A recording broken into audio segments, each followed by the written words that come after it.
রাজধানীর ভাড়াটিয়া ও বাড়িওয়ালাদের ন্যায্যতা এবং অধিকার নিয়ে প্রথমবারের মতো এই মতবিনিময় সভার আয়োজন করে ঢাকা উত্তর সিটি কর্পোরেশন। বৃহস্পতিবার গুলশান নগর ভবনে এতে অংশ নেন ভাড়াটিয়া ও বাড়িওয়ালা সহ বিশিষ্টজনেরা।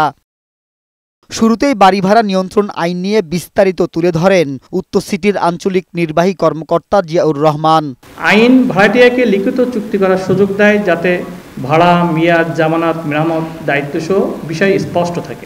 এ সময় ইচ্ছেমতো ভাড়া আদায় এবং বছরে বছরে বৃদ্ধি, রাতে নির্ধারিত সময়ের পরে বাসায় ঢুকতে না দেয়া এবং ভাড়াটিয়াদের সাথে বাজে ব্যবহার সহ নানা অভিযোগ তুলে ধরেন ভুক্তভোগীরা। আমি যখন আমার পেশাগত কারণে আমি রাত 2টার সময় আসবো, আপনাকে এইটা বলতে আমি কোথায় যাবো? বাড়িওয়ালারা এই ভাড়াটিয়াদের থেকে নিয়ে টাকা নিয়েই তার সংসার, তার ছেলে মেয়ে, তার ভুংবাং, তার পোস্টপাস এভরিথিং তারা করে, কিন্তু ওই মানুষটাকে তারা মানুষ হিসেবে মনে করে না, মনে করে আরে এদের যখন তখন বের করে দিব। সভায় উত্তর সিটি কর্পোরেশনের প্রশাসক মোহাম্মদ এজাজ জানান, বাড়িওয়ালাদের শৃঙ্খলায় আনতে গাইডলাইন তৈরি করা হচ্ছে। বাড়ি ভাড়া দিতে বাধ্যতামূলক লিখিত চুক্তি করা, জোরপূর্বক উচ্ছেদ না করা সহ বিভিন্ন বিষয় মেনে চলতে আহ্বান জানান তিনি।